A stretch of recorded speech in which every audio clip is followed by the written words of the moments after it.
తండ్రి కుమార పరిశుద్ధాత్మకు మహిమ కలుగునుగాక. ఈనాటి జీవవాక్యం. మీరు దేవునికి కృతజ్ఞతాస్తుతులైనడు బలిని అర్పింపుడు. మహోన్నతునికి మీరు చేసుకునిన మొక్కుబడులను చెల్లింపుడు. కీర్తన 50 వచనము 14. ప్రియ దేవుని బిడ్డలారా, సహోదరి సహోదరులారా, పరిశుద్ధుడైన దేవుడు మేము దీవించి కాచి కాపాడునుగాక. ప్రభువు మెచ్చే బలులలో అతి శ్రేష్టమైనది కృతజ్ఞతా బలి. ఎందుకంటే భక్తులు ప్రభువు చేసిన ప్రతి అద్భుత కార్యాన్ని గుర్తించి వారిని చాటుతూ ప్రభునికి వందనాలు తెలియజేస్తారు. అంటే భక్తులు దైవ జ్ఞానం, దైవ భయం, దైవ ప్రేమతో వర్తిస్తూ ఉంటారు. దేవుని ఎడల ప్రత్యేక ఆసక్తి, భక్తి ప్రతి విశ్వాసిలో ప్రబలుతుంది.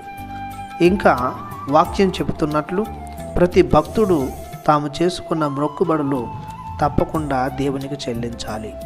అనగా ప్రభు ఏ విధంగానైతే తన వాగ్దానాలను, ప్రమాణాలను నిలబెట్టుకొని తన భక్తులను ఆశీర్వదిస్తున్నాడో అలాగనే ప్రతి భక్తుడు కూడా ప్రభు ఎడల ఉన్న భక్తిని, ప్రేమను, మొక్కుబడులు చెల్లించడం ద్వారా దేవునికి తమ యొక్క కృతజ్ఞతలను వ్యక్తపరచాలి. విశ్వాసులు ప్రభువు తమ విన్నపాలను దయచేయటం వలన మొక్కుబడులను చెల్లిస్తుంటారు. మొక్కుబడులు భక్తులు తమ కృతజ్ఞతను తెలియజేయు మార్గాలు. పరిశుద్ధ గ్రంథంలో కూడా కొందరు తాము చేసిన మొక్కుబడులను చెల్లించి దేవునికి కృతజ్ఞతలు చెల్లించారు. నూతన నిబంధనలో కూడా పౌలు భక్తుడు తన తల వెంట్రుకలను సమర్పించి మొక్కుబడులను తీర్చుకున్నాడు. దేవునికి సర్వదా కృతజ్ఞుడై జీవించాడు.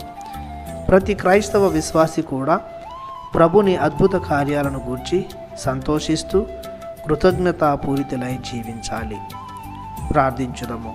దయగల సర్వేశ్వర, కృపతో నిండిన మా ప్రభువా, మీ అనలేని ప్రేమకు వందనాలు చెల్లిస్తున్నాము. మా దైనందిన జీవితంలో మీరు చేస్తున్న ప్రతి మేలుకు గాను మీకు వందనాలు చెల్లిస్తున్నాము. అలాగనే మేము చేసుకున్న ప్రతి మొక్కుబడులను దీవించి మమ్ము సదా మీ కృపలో దాచుకోమని యేసయ్య పరిశుద్ధ నామములో బ్రతిమాలి ప్రార్థిస్తున్నాము తండ్రి. ఆమెన్. దేవుడు మిమ్ము దీవించునుగాక. ఆమెన్.